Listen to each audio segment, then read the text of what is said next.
So after his loss to Leon Edwards, Colby Covington is irrelevant. Absolutely irrelevant. That's what these numbers tell me that you can see on the screen right now. I have a screenshot of his interview on Submission Radio, so you can see the view count that's on there as well. 4 days ago, Submission Radio, big platform. I'm subscribed to Submission Radio purely because whenever Colby Covington used to go on there, I had to watch the interview. I still haven't seen this interview, by the way.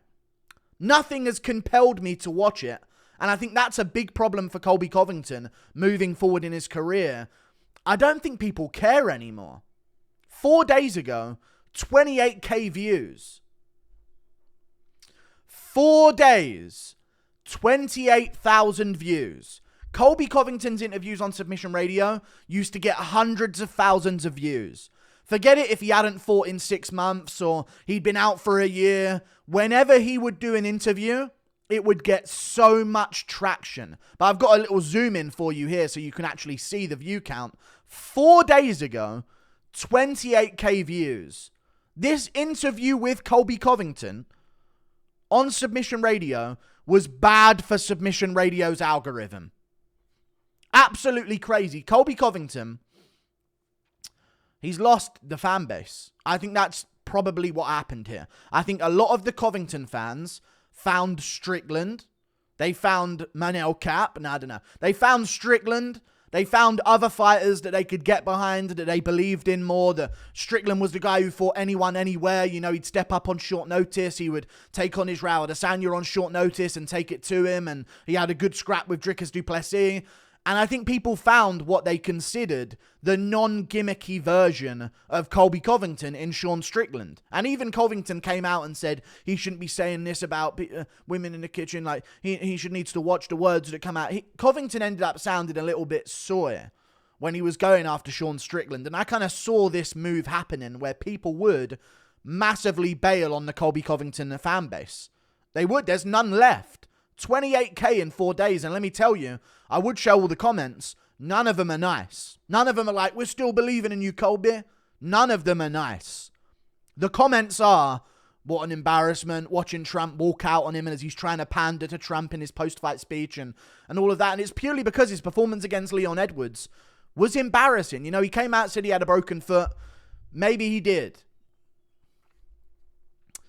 The performance was the performance, and people's opinions of the performance didn't take into consideration a broken foot, and that's the damage that's been done. No one cares anymore. Crazy. Do I still think Colby Covington can be involved in some big fights? I do, and that's what we're going to go through in today's video. I've got these like pathways for Colby Covington to take if he wants to make a return to the top of the division, and how he should navigate his career. He takes on this opponent, then he takes on another opponent, and then he's back into title contention. But I just think it's absolutely crazy. 28k views in 4 days. This is Colby Covington we're talking about here. He's mentioning Ian Garry this, and he's bringing up all of the stuff that you want to hear from him, and yet people still aren't watching. People have forgotten about Colby Covington. They really have. And I think to come back, forget broken foot this, broken foot that. Fair enough, he's going to have to recover from it. He had some fractures in his foot. He's going to have to recover. Activity is the biggest key here for Colby Covington to try and save his career. So what we're going to do is we're going to go through some steps on how Covington can return. Before I get into step 1, which I think is the danger step. Is it the danger step? I'll find out as I go through it. I can't remember what order I did them in.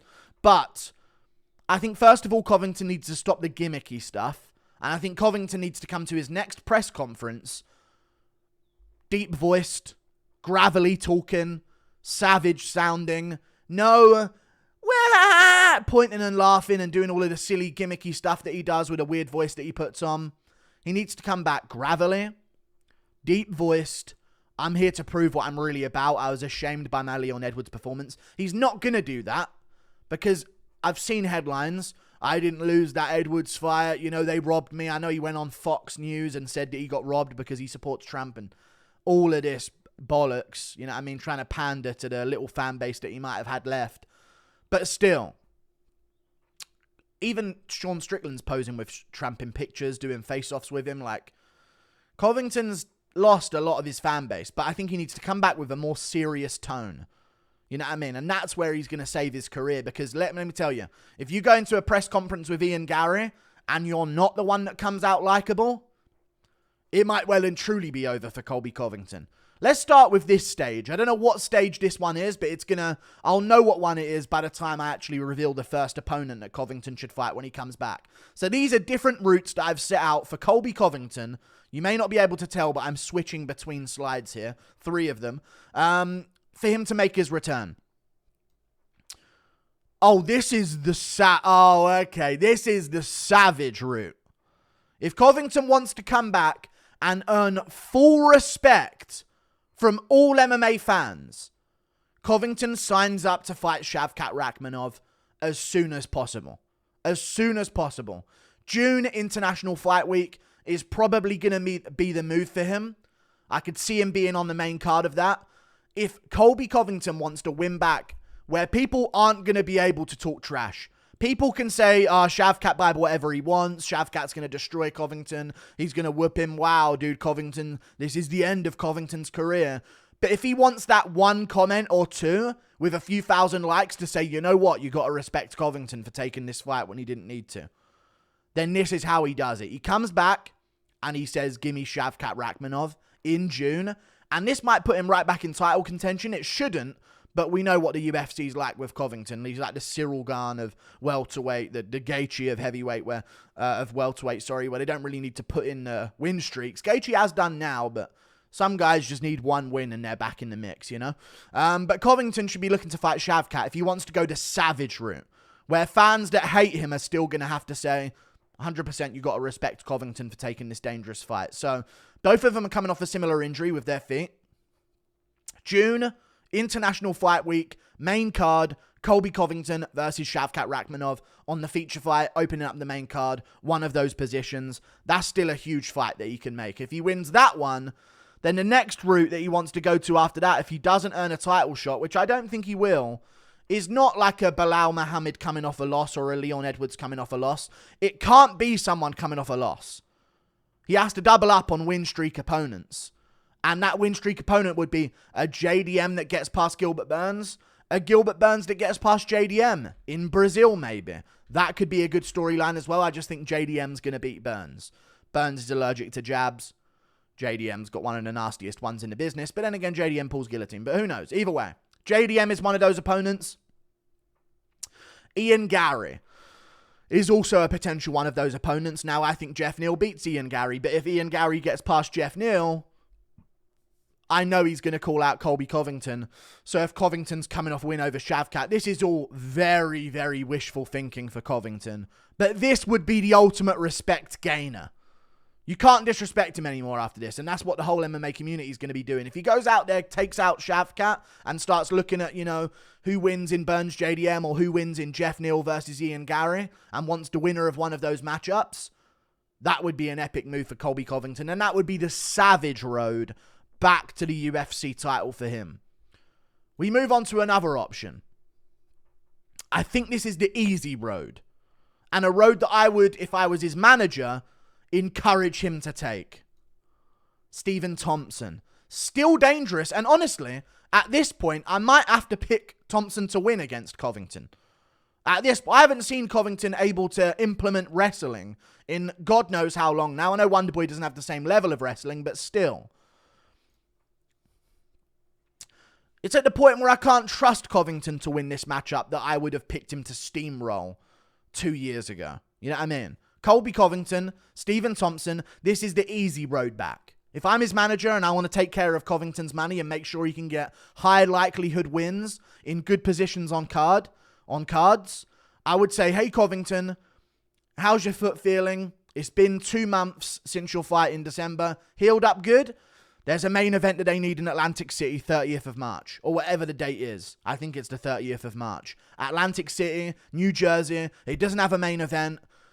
Dude, step in and fight Wonderboy on that card if Wonderboy can show up as well. Just get back in there as soon as possible. Don't wait this one out till June. They might end up doing this, which also would be smart. But I think Covington needs to get ahead. He needs to be in a position where he can't be called a duck by some of these guys like JDM or Ian Garry, who might be coming off a win next weekend, because he's already got a matchup signed. So he needs to get ahead of them by doing that. Wonderboy is one of the matchups that he can go for. If he wins that one, then it's turning around to fight Shavkat Rakhmonov. Or Ian Garry. Ian Garry is also an option here as well. Probably Ian Garry, right? It arguably should be Ian Garry, so I'm actually going to copy his face and put it on this option instead. This is the easy pathway, right?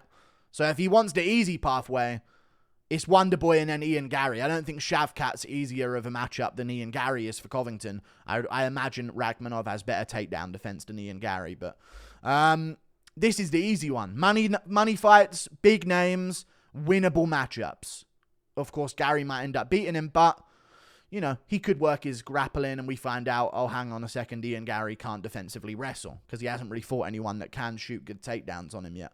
But Covington, Wonderboy, and then look for the Ian Garry fight, International Fight Week in June. Activity here is what he needs to do. There's also another option. Straight away, Ian Garry.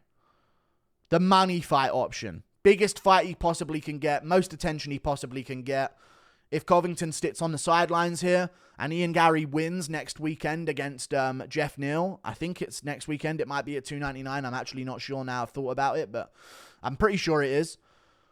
If Ian Garry wins his fight with Jeff Neal coming up soon, International Fight Week, main card, feature fight, Colby Covington, Ian Garry, or maybe if McGregor's coming back at a later date than June and isn't going to be at UFC 300, maybe they just put this on that McGregor card as well. This can even be a co-main event. Imagine the press conference there.